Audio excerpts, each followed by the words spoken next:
Tout le monde, j'espère que vous allez bien. Nous, on enchaîne les nuits blanches. Voilà, comme vous pouvez le voir, j'ai carrément les vaisseaux des yeux qui ont pété à l'intérieur, mes ongles qui ont disparu, mes cils aussi qui sont en avis de recherche. Je vais aller remédier à ça cet après-midi. Je vais me faire un peu prendre soin de moi, mes ongles, mes cils, histoire de revenir un peu en bombe.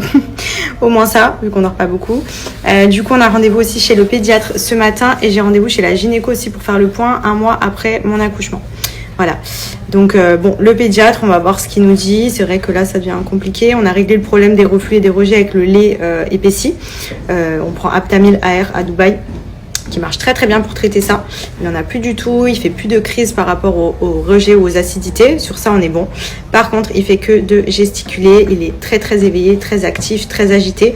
Et il y a beaucoup de gaz, donc je pense qu'il doit être très ballonné. Peut-être que c'est le lait qui est un peu trop compact pour lui, je sais pas, étant donné qu'on était avant sur un lait sans la protéine de vache, peut-être qu'au final il est vraiment intolérant parce que vraiment il est ballonné, mais quand je vous dis il fait que péter.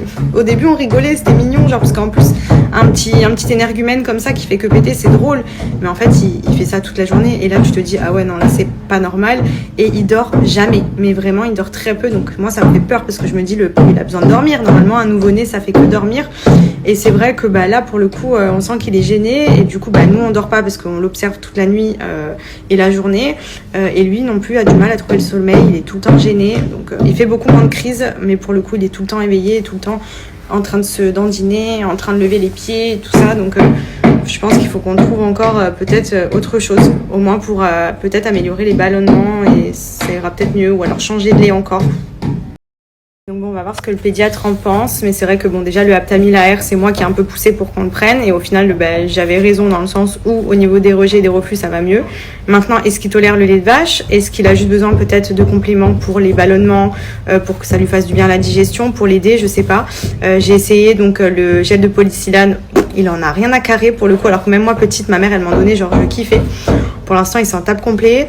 Donc bon, voilà, il a besoin tout le temps qu'on le prenne au bras, qu'on le mette un peu sur le ventre. C'est les seuls moments où il est un peu calme, ça lui fait du bien. Donc on essaye de faire ça un maximum, donc d'où le fait que au final on ne dort jamais, parce qu'on est constamment obligé de le prendre ou de l'observer, parce que j'arrive pas moi à dormir quand je l'entends faire des bruits, même s'il crie pas et qu'il pleure pas, on sent qu'il est gêné, donc je suis tout le temps comme ça sur le qui-vive en train de le regarder au cas où il y a quoi que ce soit, mais je vous cache pas qu'on est mort. C'est vrai qu'il y a plein de mamans qui m'ont écrit, qui m'ont dit tu devrais alterner avec ton mari, un soir c'est toi, un soir c'est lui, et au final bon, ça fait un mois qu'on fait tous les deux entre guillemets un biberon sur deux la nuit, mais au final quand il y en a un qui se lève pour le bibi, l'autre il est quand même réveillé puisque le bébé il dormait pas, donc forcément on dormait pas profondément, et au final peut-être qu'on aurait dû essayer cette technique, mais c'est vrai qu'au début on s'est dit non, on continue de dormir ensemble et tout, on est ensemble, on traverse ça ensemble, mais j'avoue là on est mort, limite le soir on s'insulte en mode vas-y toi, non vas-y toi, non je suis mort et tout. Ah non franchement ça devient compliqué, et c'est vrai qu'ici on n'a pas les grands-parents, on n'a pas la famille et tout pour nous donner un petit coup de main, genre un soir récupérer dans la semaine et dire s'il vous plaît gardez-le.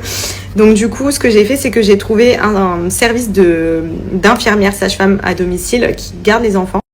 Parce qu'il y en a aussi beaucoup qui me disent mais fais appel à une nanny. C'est vrai qu'à Dubaï tout le monde a des nannies, c'est un peu entre guillemets facile d'en avoir une si besoin, mais j'arrive pas, je suis pas prête encore à le laisser à une simple nanny entre guillemets, parce que comme il a ses petits soucis, j'ai vraiment besoin d'avoir quelqu'un de entre guillemets professionnel, médicalement parlant, au cas où par exemple il a une crise, ou il rejette, ou il a ses coliques ou quoi. Donc pour moi, à part une infirmière ou une sage-femme qui limite va mieux s'en occuper de moi si jamais il se passe quoi que ce soit, qui me permettra d'être rassurée et de dormir paisiblement dans la chambre d'à côté tranquille, j'y arriverai pas. Donc du coup là je vais essayer peut-être ce soir de faire venir une infirmière spécialiste des nouveau-nés pour nous permettre de dormir quelques heures. Voilà, donc on va tester ça histoire de se soulager un peu, et surtout même pour être mieux et pouvoir mieux s'en occuper après, parce que là on est KO, des fois je lui donne le bibi, moi-même je m'endors avec lui quoi. Puis c'est vrai que les enfants ils ressentent tout, donc quand on est stressé, moi je sais que je stressais beaucoup quand il faisait ses crises au début, je pense que je le stressais encore plus, et maintenant que je stresse moins, il est beaucoup plus tranquille, même s'il gesticule toujours, qu'il a ses soucis etc.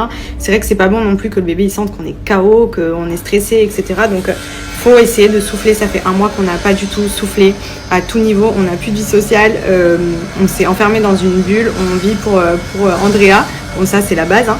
Mais c'est vrai que là on commence à en payer un peu les pots cassés de la fatigue qui s'accumule, et j'aimerais bien même que pour lui il puisse faire des bonnes nuits, qu'il trouve un bon rythme, qu'il ait moins mal au ventre, moins les coliques, moins les rejets, moins les reflux, parce que là ça dure quand même pas mal.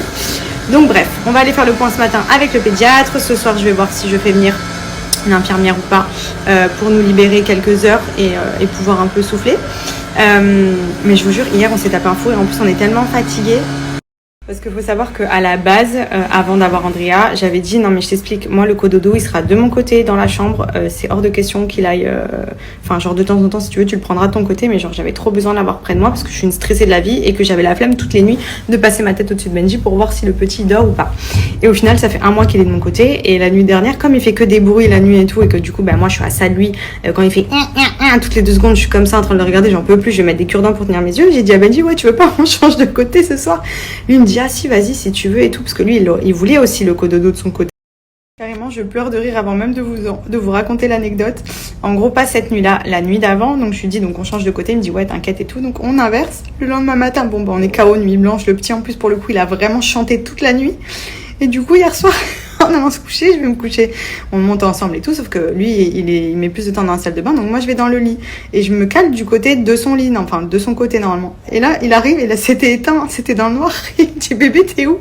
Et je dis je suis dans le lit, et là il me fait pardon t'es pas du bon côté là parce que j'étais de son côté. Je dis ça va tu peux refaire une nuit du côté du cododo, il m'a dit ah, non c'est mort, alors que moi ça fait 1 mois que je le fais, 1 mois.